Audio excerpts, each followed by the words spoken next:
Woohoo! Welcome back, everybody, to the finale, the final Championship Week video notebook I'm ever. getting out of this show. Well, it's the last one until next March. So, kind of sad. Oh, It goes fast.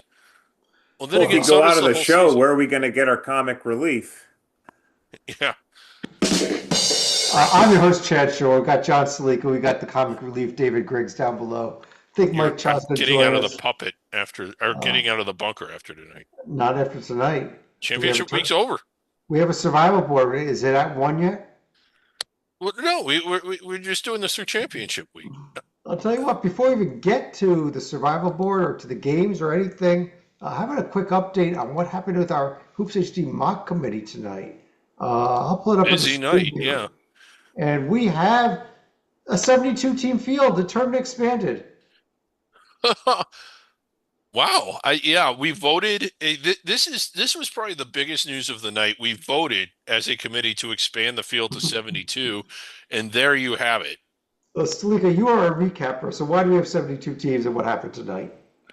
Okay, so the first thing we did is we had to vote on three different teams that ended up getting into the field. The SEC ended up getting a bid open because Ole Miss finally lost, so they will not get a bid thief. But the Atlantic 10 still could have a bid stolen depending on what Dayton does against VCU tomorrow. So when we did our round of voting, we ended up getting in Mother Miami, VCU, SMU, and Texas into our field. But keep an eye on Texas because if the Flyers end up winning the A10 championship, they will steal the bid that's going to the Texas Longhorns at the moment. So as we're recording, the WAC is still in progress and we don't have winners yet in the American A10 or IB. So this is why we have a 72 team seed list Right. as opposed to 68 that you'll be seeing on Selection Sunday. Yeah, so So for simply put, example, yeah, we got both Yale and Penn in here. After yeah, that Ivy League game tomorrow, whoever loses will be eliminated. And just right. like that, it'll eventually become 68 by the time we get Yeah. the game So tomorrow. in short, there's 5 games tomorrow. 4 feature a team that needs to win the game in order, like that needs the Three, automatic bid to make three. the field. One tonight, three tomorrow. Oh, yeah, one tonight, 3 tomorrow. My mistake. And then as Okay. a point of procedure, if you're looking at our first four teams out, it would be San Diego State, South Florida if they lose the American Championship game, New Mexico and Florida State. But if South Florida ends up winning the American, then Auburn would be that fourth team out in that grouping. Yeah. Yep. All right, but that's where our mock committee is. We will have sometime after the last games go final tomorrow, our mock committee bracket on the website. Take a look at it. It is going to tell you what the selection committee should have done. And we'll be back Monday night. We're going to talk about what the selection committee actually did, Yes. which was completely wrong compared to what we did. But Right. let's get into what actually happened on the court today. Mike Cha joining us, by the way. Mike, great to have you back again. Mhm. And we are going to the Championship Week video notebook portion of the Championship video notebook show. Yes. Uh, Griggs in the puppet bunker, where he will remain No, until we have a national champion. but I think you all should let me out tomorrow. Championship week's over.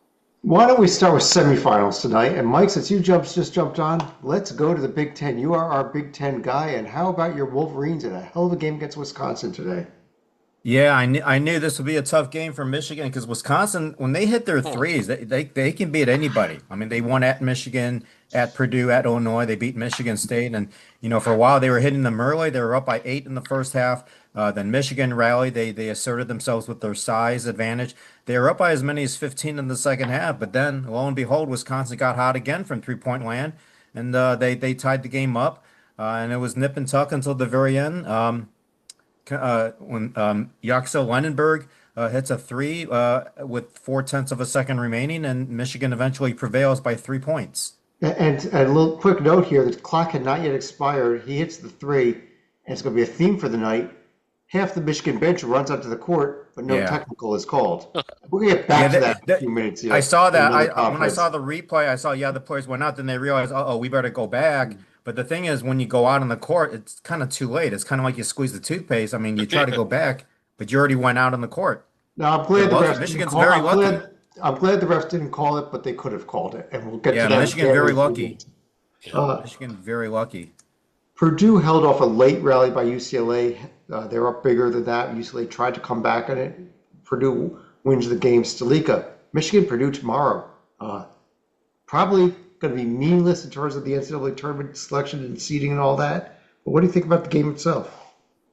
It may not matter as far as the seeding, but I'm sure Purdue would love to get a little bit of momentum after they stumbled late in the regular season. That being said, I think Michigan has shown a knack for winning close games in this conference tournament, and I don't see why they wouldn't be able to pull out one more against the Boilers here. Griggs, SEC, two fascinating games. First of all, Vanderbilt taking it to a team that looked invincible lately.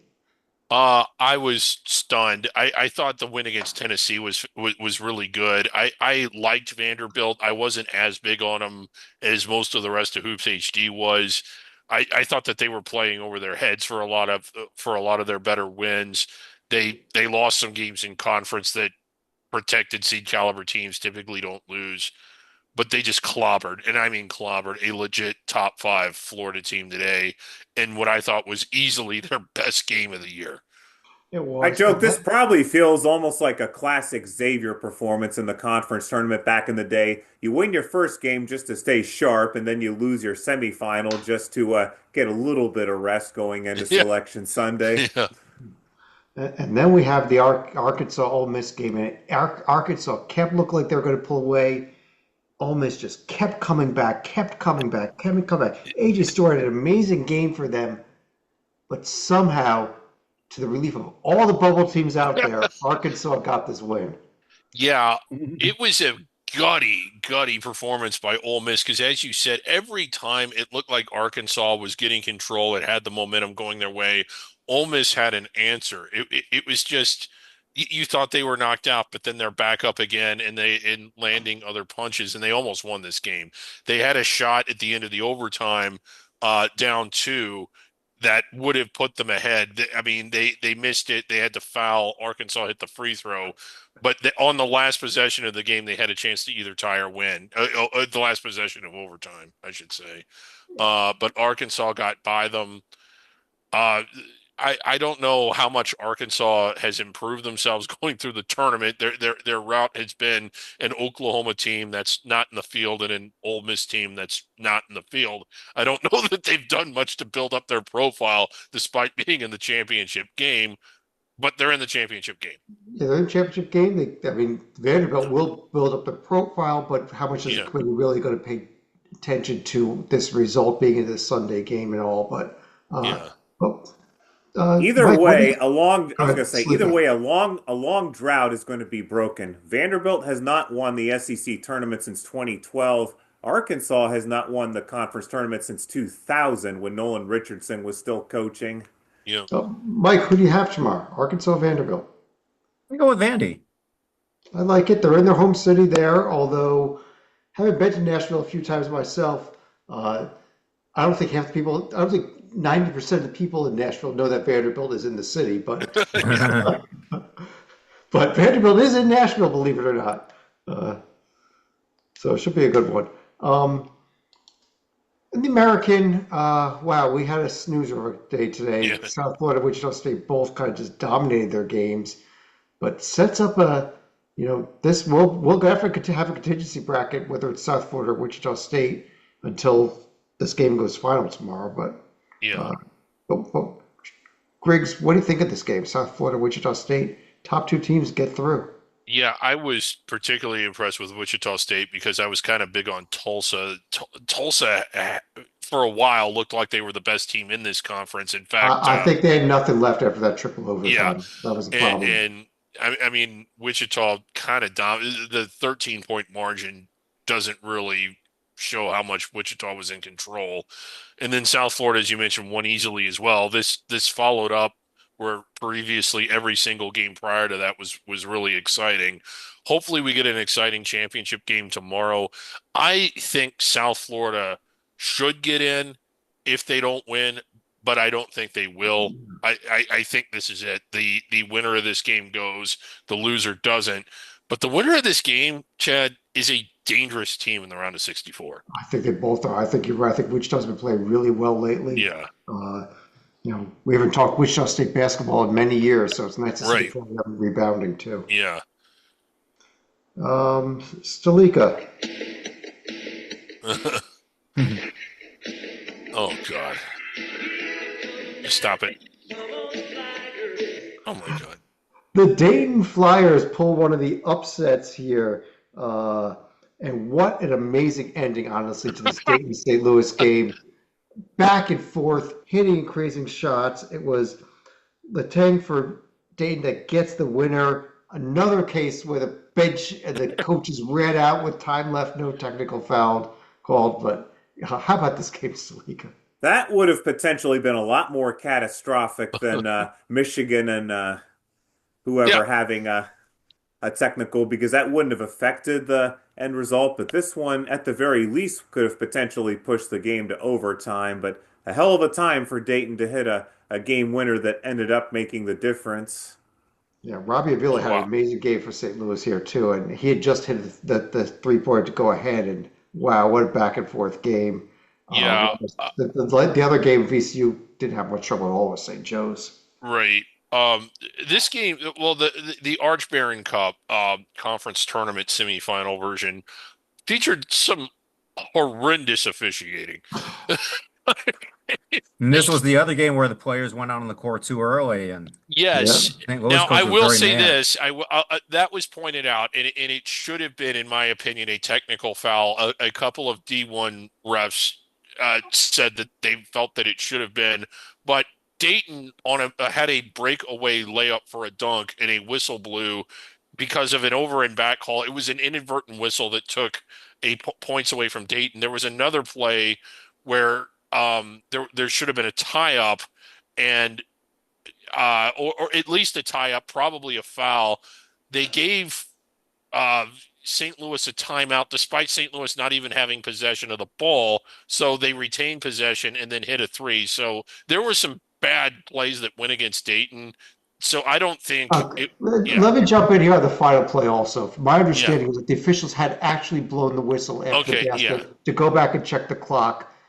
Therefore, it wasn't live action. But here's the other thing I would say: if you're ever in that situation and you're a coach, you're St. Louis, tell your team to, if you see that happening, inbound the ball immediately, because now it's a player on the court during live action and they Yeah. have to call the technical. Yeah. Because there was no live action actually when it was out there, they can kind of overlook it. Yeah. And you kind of glad they did overlook it. You don't want to see a game decided that way. I will say this, like, it is a point of emphasis. You hear about it every year, and coaches know, and you talk about it in October. Don't leave the bench. So And I can't believe how many times these kids do it too. This yeah, is, and we've seen it cost, we've seen it. Yeah. cost play teams, and it's going to happen again. hmm I got good news for the Atlantic 10 Conference. They will have a much greater pool of officials to choose from tomorrow with only 5 games going on in the country. Yeah. Mike, what do you think? Dayton VCU tomorrow. I'm gonna go with VCU, but I mean the way Dayton's been playing, they upset St. Louis. You never know, but I'm gonna stick with VCU. I'll tell you, VCU looks all the so bubble good. teams out there got to be rooting for VCU because, as you Yeah. saw, we did our committee. We think VCU may be in no matter what, and then we Yeah. could have a 3-bid A10 and a bid sold if Dayton wins this game. Yeah, VCU, they might be heading to the first four in Dayton, but they could get in. I do Uh, recall VCU being in the first four in Dayton before. You may recall how that season ended for them. It was the very first time they had a first four, and they kind of Yeah, ended up going first four to what was that? Final four? the Yeah, first four to the final four. yeah. Yeah. VCU, but on the other hand, if Dayton wins this game, bubble teams are in trouble. The bubble teams Yeah. that could be in trouble could actually be VCU also. Yeah, Now, yeah, let me make a clarification. VCU was in the first 4 that year, but it was not against Dayton. The Oh only yeah, it time was the in Fly- Dayton. Yeah, the Indeed. only time the Flyers were ever in the first 4 was when they were playing Boise State in 2015. Yeah, which So was we can kind of a let, disadvantage to Dayton. Boise State's so used to playing there. let me go, actually, Mike, let me go to you. Ivy League semifinals today. Yale held off a Cornell team that gave them everything they could, and a great game between Harvard and Penn. Yeah, I mean, much credit goes to Yale. I mean, essentially playing a road game. Uh, Cornell, they were down by 10 late, but they scored 5 points in a row and they started to make it really close. But then Yale got a key basket and they started to pull away with free throws. And they showed why they're the best team in the conference. I mean, they're definitely the better team. And then the And then in second the game. heart, yeah. And then the Go second ahead. game was nip and tuck. I mean, it could have gone either way, and then but Penn found a way, even with their top player because of a concussion. He wasn't there, but yet Penn found a way to win the game. So much credit goes to them, winning without Yeah, its top player. This yeah. one surprised Shout me. out to it was AJ Levine who hit the shot at the with a couple seconds left, and then Harvard missed another shot of their own to win it. But to Yeah, get that win in overtime there, Griggs. Yep. yeah. And this one surprised me. I really thought was playing well, was going to win the tournament. So Uh, Slika, Yale and Penn tomorrow. Who wins it? Well, let me make sure Titel's not over my shoulder. I don't have to worry about picking Penn, so I'm going to go with Yale in this one. I think Titel you're picked right. Yale. I think you're right. I think Yale does win this tomorrow. I'd be shocked if Penn does. Be a nice story for them, but uh, let's move to some championships. ACC championship game. A great game, back and forth the Oh, whole way here. Griggs, Duke finds a way though, yeah, and has a very good case to be number one overall. I know you don't necessarily agree to that, but right. they have a Well, case for number one overall. they have a very good case for number one overall. I like Arizona a little more. I don't think the committee's going to give it to Arizona. I think they're going to give it to Duke. And they went for the double. Got a real battle from Virginia today. I was expecting Duke to win handily, and I think I was more impressed with Virginia despite the loss than anything else. I mean, they almost beat Duke, and Duke, if they're not the overall number one, they're certainly number two. And can Virginia, if they can play like that, they can make a Final Four. That's how well Virginia played today. Absolutely. Uh, the other team that, Griggs, I know you think should be number one overall, and our committee actually ended up with a scrub move, putting them at number one overall for now.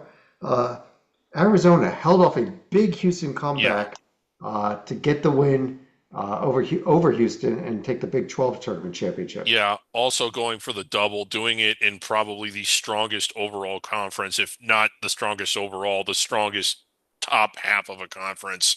And got some battles in this tournament. Had to beat Iowa State, who's probably a protected seed, and Houston, who's probably a protected seed. So not an easy path to do it.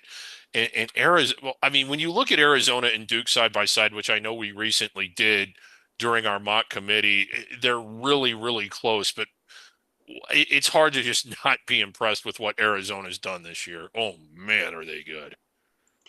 And for Arizona, how many teams can say that they have a true road win against a number one, number two type teams? Not that Yeah, many. And then they right. have two of them at Houston, at Yeah. UConn. Uh, Stalika, Big East championship. Well, St. John's went to UConn a couple weeks ago and got their asses kicked. A little revenge today. I was going to say, we got past the three first round games, which were probably the most watchable ones, but unfortunately, they were all involving crappy teams. But once we got through the semifinals, it was just pretty much snoozer after snoozer. And UConn, they weren't exactly sharp after beating up on Xavier and Georgetown. They had, it seemed like nothing left against what was a hometown crowd with the Johnnies. Yeah, other than the opening round, what a boring tournament. I Yeah, think I this noticed that UConn none, team, none of the other Golly. games were in single digits No. after the first round. There's no single this digit team, game. this UConn team is still going to. We think is going to be a two seed now, but they had been on the one line for most of the season, and now they're maybe towards the bottom of the two line. Quite honestly, Yeah. Nice win seven, for the 7, Johnnies. 8. This Yeah. is a dangerous St. John's team, I think. Uh, Over the Mountain West, Griggs, a quick note before we get to the championship game. It was after our podcast was done. There was a hell of a game last night between San Diego State and New Mexico with a Yes. buzzer beater win by Davis for San Diego State over New Mexico. Yeah, a great game. I mean, this is just a great college basketball rivalry. You got the Pit, you got the Show, you got two of the best student sections really in the country. Utah State also probably in that conversation. And you just kind of hate that that this is the last one. Like I stayed up for it. I know that like that a lot of America missed it, but at the end of the game, it was a great game. It was an intense game because again, these were rivals that were playing really for their tournament lives. So you had the story of the rivalry and the story of the stakes, and for it to end the way that it did, I'm just thinking, is this really it? Like we're not going to have this anymore, and we won't. And I think we've all enjoyed this one. It's kind of sad to see it come to an end. Yeah, and now San Diego State and New Mexico both sweating things out though, because Yeah. Utah State, we know, I don't think any of us really thought it would happen, but Utah State won the Mountain West tournament. Stalika, nice win today over San Diego Played State. very well in this tournament. Yeah, nice win. And next year, this could potentially be the Pac-12 championship, although that's also going to be more of a semifinal when you consider Gonzaga is also going to be part of that new grouping. Yeah. Yeah. Uh, let's go back to the beginning of the day. Stalika in the America East, they started off with UMBC. It was close for a while, but the Retrievers pulled away late and cut down the nets. No upsets at all in the America East tournament. And the Retrievers were certainly not going to let Vermont do to them what they did to Vermont back in 2018 en route to a historic upset of Virginia in the first round of the tournament that season. So UMBC back in. Griggs, we just saw it go final few minutes before we started here. Hawaii, UC Irvine, and how about those Rainbow Warriors in the NCAA tournament?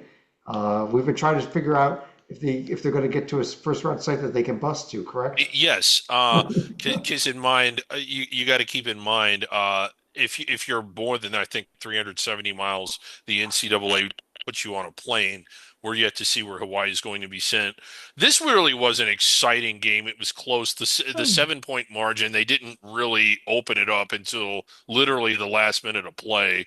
It hadn't been decided yet. Another great season by UC Irvine, or not great, but really good. But another year where they're not in the NCAA tournament, despite having a really good year, arguably the best year out of everybody in the Big West. They just missed it last year, losing to UC San Diego and not getting selected. This year, they're not even anywhere near the bubble, though. Yeah, But it's been 6 years, 7 years now since they've been in since yeah, 2019. So yeah, and it's just crazy to think all the good teams that they've had in those 7 years, none of them getting to the tournament. It seems a little bit unfair.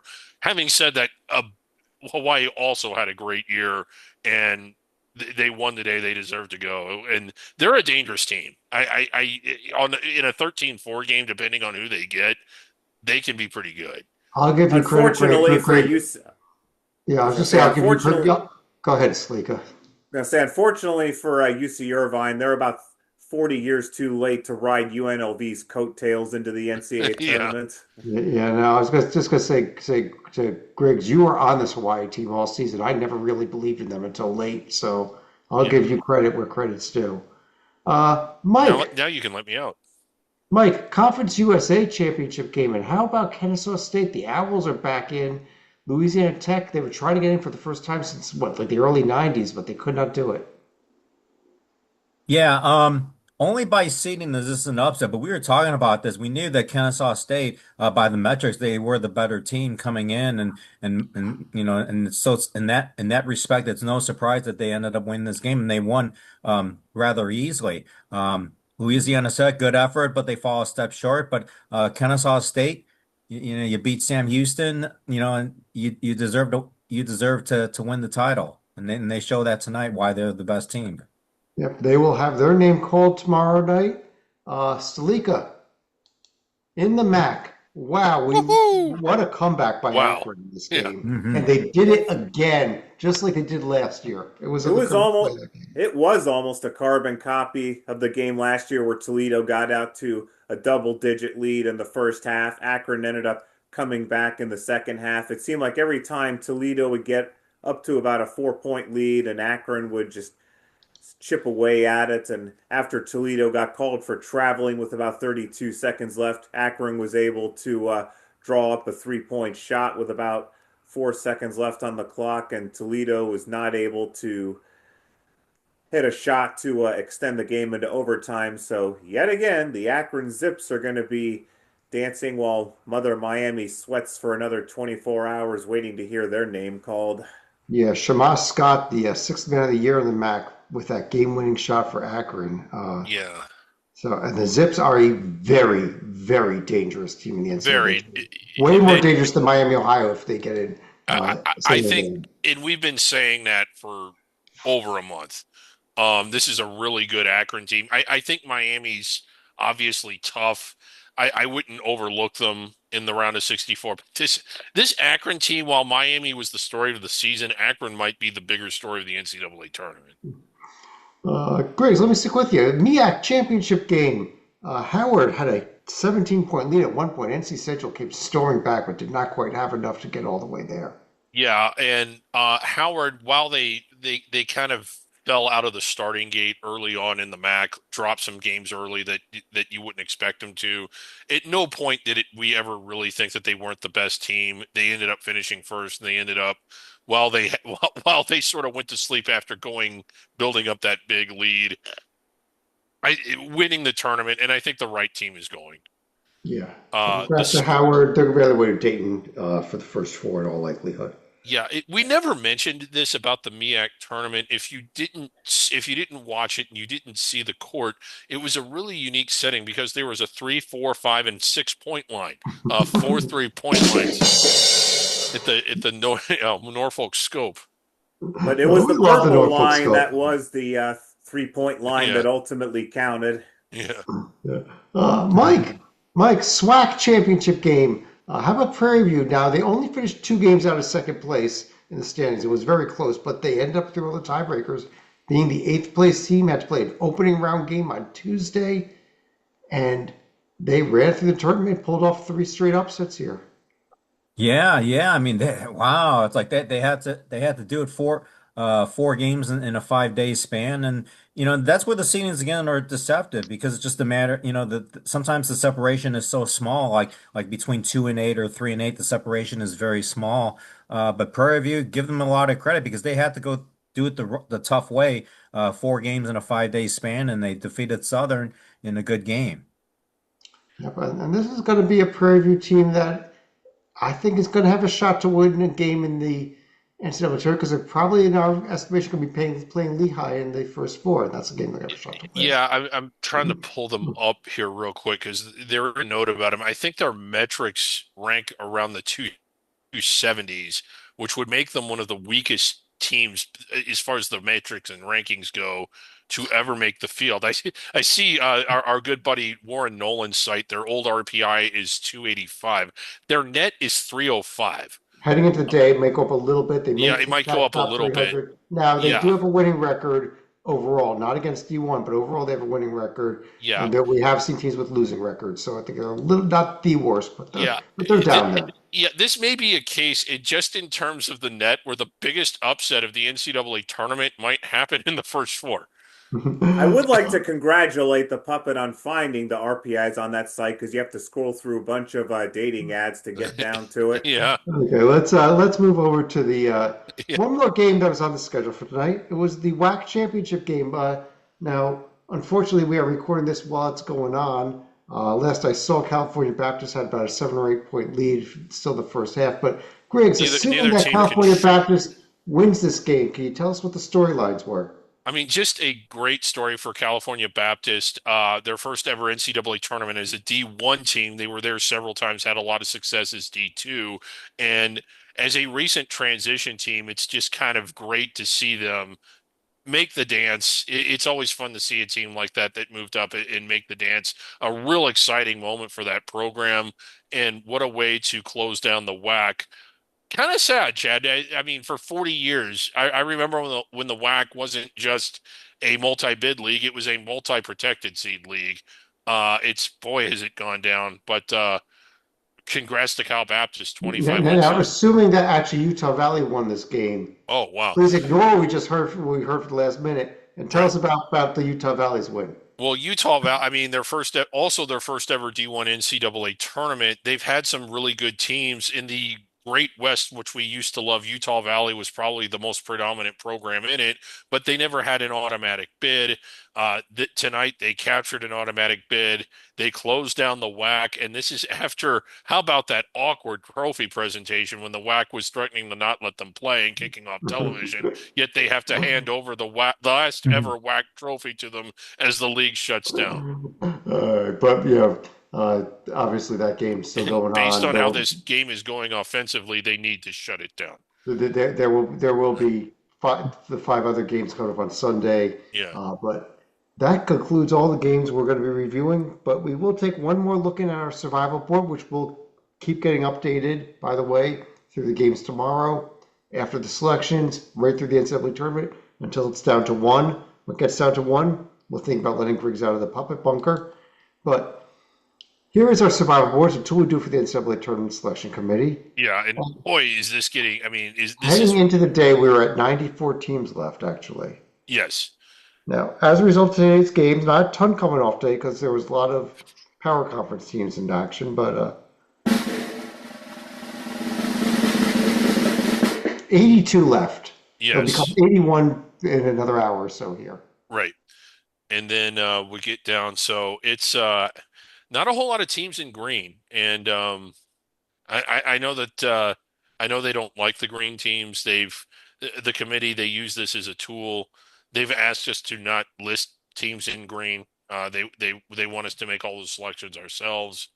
I know that that's been a headache for you, Chad, having to deal with some of that. They need to make the selections very quickly. They're starting to run out of ties, but the blue ones, like North Carolina, if they come here, they know that they've got to be in, correct? Yes, yeah, they know that. And if they come here looking at Wake Forest, who's in red, that's an absolute no-go. Right? Yeah, I mean, yeah, they do not want to select Wake Forest. Now, what about Dayton? Dayton won today, but they're just a normal type over here. Yeah, Dayton needs I mean, Dayton's still playing, so Dayton can get in via automatic bid. That's why they're on the survival board. Okay. They're surviving. But if they're talking about, let's say VCU. Let's say VCU loses to Dayton. Does this board tell them what to do about VCU? Well, I mean, it means that they have to make the decision themselves. And isn't VCU didn't the chairman call you about them specifically? He did. I said, stop eating all that spaghetti and all that ice cream and make a decision. Yes. Right. So, but VC, maybe they'll take them, maybe they won't. VCU can put themselves in automatically if they can beat Dayton tomorrow. But that's one that we're going to leave up to the committee. So the last time, Chad, Skyline Chili is not spaghetti. Quit disrespecting our food here. We're not even going to go there. And so we're going to talk quickly about the Griggs AI search engine. Yes. Griggs AI, because we've had some serious problems with it. I'm almost $1,000 into this with searches and fees and everything, and the results have been awful. Well, results have been awful and sales have been awful. I mean, this hasn't made the impression that I hoped it would, but I think we got it. I mean, I was working on it today, and I think we got it.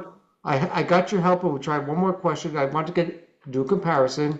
So I asked another AI engine out there, who is the best college basketball coach of all time?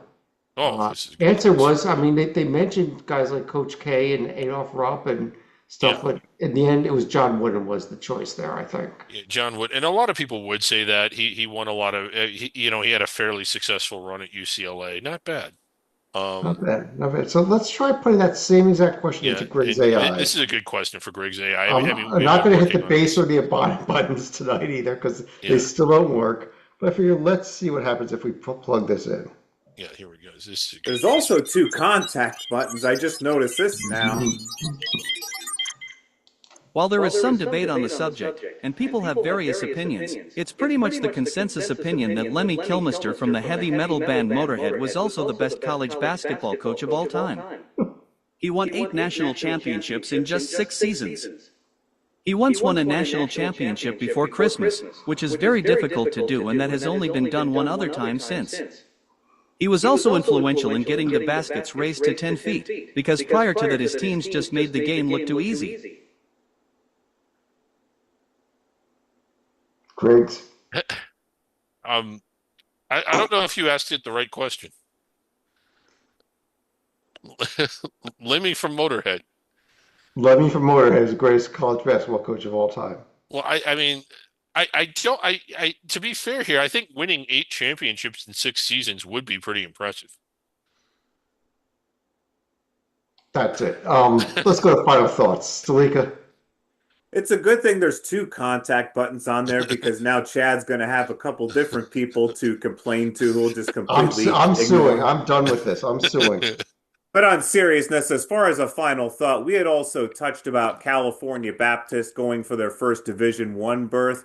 Let's not forget they were the team of the people back in They the were. 27-18 season, and they actually made the Elite Eight that year. Now, remember who they lost to in that round? It's actually Queens, who was also going to be in their first NCAA D1 tournament that year. Wow, I did not know Small that. world. Yeah. All right, Mike. Yeah, I mean, Ole Miss, I mean, I just, I kind of feel for them because if they had pulled it off today, we would be talking about some serious contingency plans. But they gave it a valiant effort, but they fell just short. And now because of that, there isn't. I mean, yeah, you have VCU and Dayton, but VCU is kind of near the cut line. I think maybe you have three A10 teams, but maybe the committee says, oh, VCU is near the cut line anyway. If they don't win, then we just swap with Dayton. It's an easy swap. So it seems to be pretty cut and dry. It seems like the bid thieves this year are kind of minimal. But that said, there's been a lot of exciting action. Just I'm kind of a little bit sad that it's going to end tomorrow. Because I really feel like the 2 weeks leading up to the NCAA tournament are the best 2 weeks. Yeah, it is. Tomorrow is the end of championship week. We'll go into recuperation mode from all these late nights, and then but we will be back, like I mentioned, Monday night with a Hoops HD report. We're going to be previewing the NCAA tournament, and we'll be back once a week after that, just as we go through the tournament. But Griggs, you want to finish off the show? Yeah, more so announcements than final thoughts. Tomorrow is Selection Sunday. It's going to be a busy day on the site. John Titel, one of the best bracketologists on planet Earth, he'll have a bracket in the morning. He'll probably be doing updates throughout the day, along with other interviews and things. The J&G ratings, Joby Fortson's ratings, also very good at predicting the committee. He'll be updating those, or is he already done? They should be going up. I just got an email. I think they're going up tonight, so his final Yeah. ratings will be up by the morning. Yeah, so a lot of information on the site. Our mock committee will be finishing up tomorrow. We'll have that up there. That is not unlike the J&G and Titel, necessarily us trying to guess the committee. But if you want to see what the field would look like if we were in charge, we'll have that. So Selection Sunday, always sort of a busy day, not to mention the 5 championship games. And I'll throw this out there here also at some point in time after the field comes out. It'll be out there on the site. We're bringing back the Beat the Puppet bracket challenge. Oh, yes. For Yeah. ESPN brackets, you'll be allowed, I believe, either 2 or 3 entries each. It'll be up there on the site, the link to join in. So once you do fill out your brackets, please feel free to submit. Anybody that beats the puppet, maybe we should actually let them physically actually beat up the puppet. Would that be? Well, I thought we were giving them free chili. Oh, free chili. There we go. Free chili. But don't ask us where to get it because we don't actually have Yeah. it. But on that note, I do want to thank everybody for joining us. On behalf of John Salika, Mike Cha, David Griggs, I'm Chad Sherwood. We will be back again Monday night to preview the NCAA tournament. Enjoy the Selection Sunday, everybody. Talk to you again real soon.